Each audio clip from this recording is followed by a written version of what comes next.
I feel that was too. NPR. Was that too tight? Was that? Should I open that one up? Yeah, Huell, we have some new management here, and I know you like to play things kind of fast and loose and shoot from the hip, but what I'm going to need is a shooting schedule, a breakdown.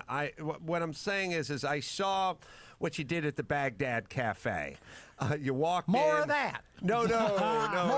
Because there was we're in the middle of the desert, and there was a road sign with a 1 and a 5 on it. That's 2 hours. I need 2 hours. Well, Huell, the reason I called you into my office, and I come from MTV, and I come from MTV Sports, okay? And so we have a certain pace and a certain cadence, and See, what you don't understand is the only thing that otherwise... If we're not in front of that sign, we're in Vegas. And the only thing in Vegas is topless girls with a bum in the front, which is insane, but it's true.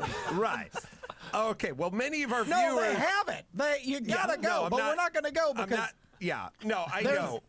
There's a down the road from that sign, there's a man, he's only got the one leg, but he spends his days drinking from a bucket. Yeah. Now that's okay. That's our two-parter. Huell, I saw the dailies, and you did. I gotta look at me. You got 41 minutes outside of the Bun Boy. You didn't even go inside. We didn't go in until minute 42 of the Bun Boy. And I'm saying I come from a world of action sports and Madonna videos. You understand? We got to tighten this up. We've got to pick up the pace. I understand, but when it comes to something called a Bun Boy, I am the expert. Yeah, no, I get it.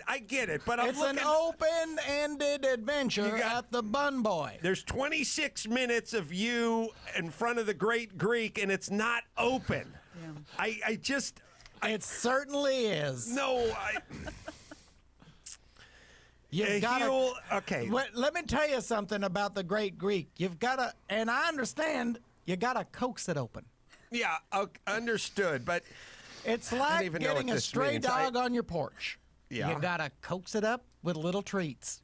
Oh, okay. And then there was something. Tell it you're a friend of its parents.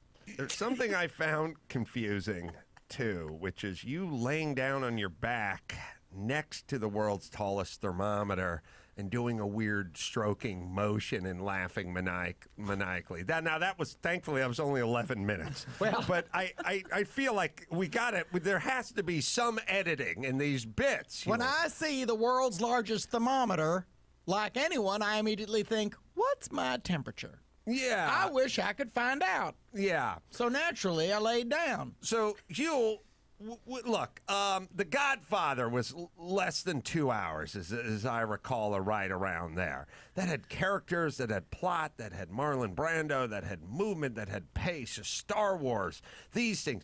You can't take Empty Highway and fill it with 2 hours of rocks and gravel and scorched desert and chaparral. I got to tighten this up. My background is MTV Sports. I understand, but we're on the same page because you're talking about The Godfather, and I got coming up 3.5 hours with a woman who found a pine cone that, from a certain angle, looks like James Caan. Yeah, and that's a tight 3.5. Yeah, but so you're kind of illustrating what I'm saying here, which is we can debate whether the pine cone should ever even air, but I'm saying that is a 90-second hit max. 3.5 hours. Well, you have to get, it's like an onion. There's just levels. Uh-huh. He was in Rollerball. James Caan. Caan. Have you ever gone to roller rinks? I've seen it. I'm familiar with Skinny Minnie Miller. There's a roller rink in Glendale, California. That now I just did a remote exactly 500 feet from it. Well, okay, but see, Huell, this is what I'm talking about. I've watched the tapes. I've seen precise distance. I have a chalk outline around that. Is that like a restraining order or something? We don't need to get into we don't need to get into the sticky fingers of a meddling bureaucracy. Okay. Huell, let me just be as straightforward as I can possibly be, all right? I saw your tour of the Menudo factory in Sunland, California. Yes, and believe me, when I heard Menudo Factory, Oh, and then I saw what it was, heartbreak. Yeah, no, you're thinking about the boy band, obviously. Heartbreak. No, and obviously you kept a stiff upper lip, but again, interesting choice of words. yes, you standing by a canning conveyor belt for 19 minutes and being drowned out by the sound of the machinery. And they had to pull me away. Okay, what I'm saying is there's a new sheriff in town, Huell. That sheriff is me. There's a new It's not you and Louie in a van wandering the country filming old people with cans and rocks.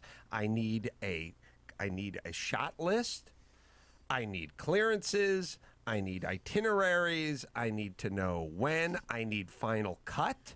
Okay? I need to get in the edit bay. We're going to paste this thing up. We're going to get some eyeballs. I totally agree with everything you're saying. Okay. I just haven't listened to what it is.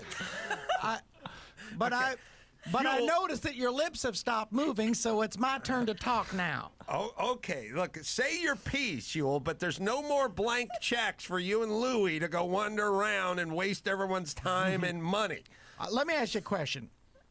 I have a pair of olive green cargo shorts. Yes, you're wearing them now. And a blue polo shirt. Tucked in. Right. Question for you, because you're an exec. Belt or suspenders? Okay. Huell, they brought me in to kind of tighten things up and give it a fresh look. And you wandering the desert, standing in front of signs with an eye in front of them is not what... I can tell you one thing that I do to tighten things up is use fear. Okay, I'm worried for myself. It's just the whole... If you leave... Let's say you have a guest house. You have a guest house on your property. I do have a guest house. Where you can't, with a lock on the outside. One thing that I like to do, just as a place setting, a mood setter, is near the guest house in plain view, have a baseball bat that appears to have brain matter on it. Like, you don't have to say anything. You don't have to. It should be there so people know you mean what you say, and you mean business. Oh. It's all about, it's just like Walt Disney. It's just moving people through. It's all about people moving. Oh, okay. Huell, I'm starting to get a little nervous. Let me slide just a little bit closer to you here on the couch. You know what? I'll tell you what, Huell. Let me noodle on this whole thing. Give it a thought. A little more. If it ain't broke, that's my theory. Say that. Yeah, I'm going to go out while you're thinking about that. I'm going to go out to Chatsworth. We found a man out there who it's near a gun range, but what they do is they make the elderly dig holes. And and then there's a building with no windows. We don't know what's going on in there, but we're going to check it out. Man, we've got a couple of mags of film. We're going to shoot 5 or 6 hours of just old women digging holes. Yeah, you really look like you lift a lot of weight, Huell. I'll tell you what. You know what it is? I don't even lift. I don't even lift that many weights. I keep so much inside. Oh, yeah. Okay. Huell, I'll tell you what. Let me just... Marty, open the door, would you please? Just kind of leave it open. Thank you. You know what, Huell? I think I can find some budget for you out of Let's Rap. Yeah. That's a Sunday morning show. They're just sitting around kibitzing. They really don't need the budget they have. I remember the other day, one of them's like, we need a 4th folding chair. And I was like, get the hell out of here. Are you kidding me? Just take it out of tote bags. Yeah, the totes. No one uses them. Yeah, people, we do our stupid membership drives. If they really love us, they'll give us $14. Whether they need a tote bag for it. Go to Santa Anita, you want a tote bag. And you can't give travel cups to people who are housebound. Yeah, you know what? I think I can reconfigure some of these numbers here, Huell, if you'll That's fine. let me live. And if the meeting's done, I should probably untie your legs from that chair. Yeah, it'd be nice if you clip those zip ties. I'm starting to lose feeling in my toes. I tell you, these things have 1,000 uses. Yeah. All right, so Huell, we're good. And remember, I was telling you the other day, I sent you an email that said we need to do air checks where you Sure. come in once a week and we take a look at what you shot Happy to together. do it. Let's just scrub that. All right. You Good?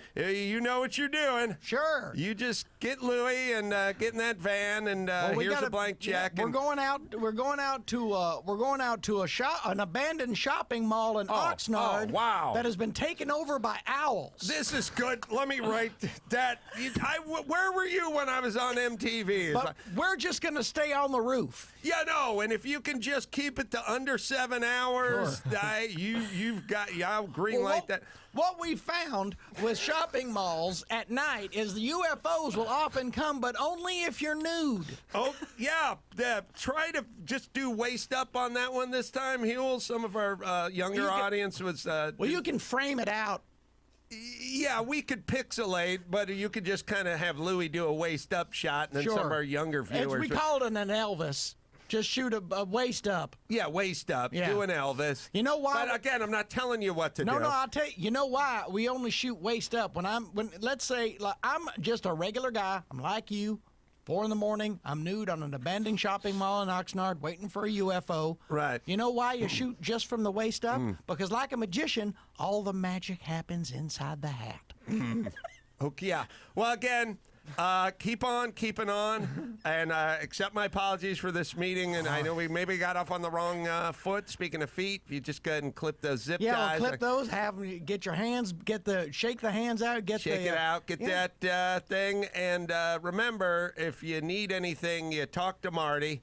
I'll give Marty a call. Give Marty a call. I'm usually just here working on the phones. And thank you for telling. And thank you for the gate guards. The gate guards here actually put my picture in the guard shack. Yes, I told them to do that. Oh, and fans. Yeah, no, I told them I want this guy to have the white glove treatment when wonderful. he comes around. There's something about a smiling man and a Snow White brush cut. Yeah. So anyway, unlimited budget. You know what?